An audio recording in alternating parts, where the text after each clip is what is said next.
New research suggests African students are being deterred from applying to study in the UK because of new Home Office rules imposed by the British government.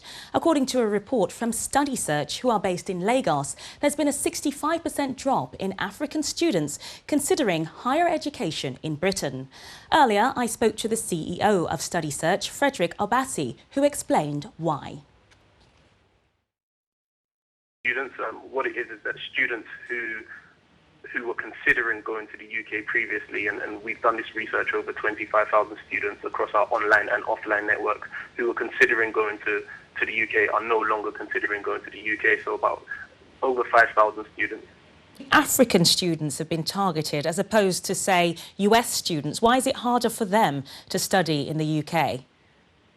Yes, well, I think these changes really throw a blanket over kind of all international students from emerging economies, whether that be Africa in particularly or somewhere like India and Asia. And I think it's no secret that the UK has serious immigration issues, and I think it's easy to point the finger at international students from places like Africa and countries like Nigeria. The idea that a large proportion of international students are kind of abusing the UK immigration system is absurd, and there's no data to back it up, but it's an easy target to shoot at African students, I think. So what changes would you like to see implemented? And is it too late for a lot of students who maybe would have applied next year?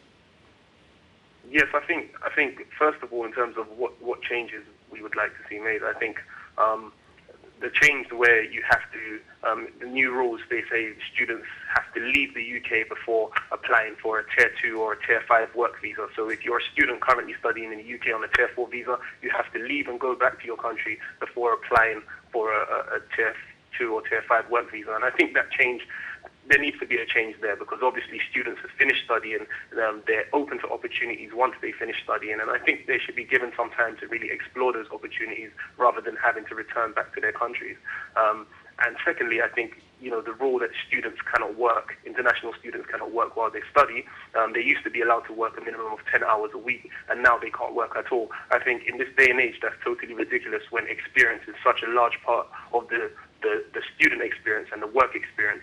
And I think it goes hand in hand with the education. So those two changes really need to be looked at, and I think students should be given at least a minimum working time, like in other countries like Canada, you see 14 hours of part-time work as international students are entitled to. And so I think those changes really need to be made.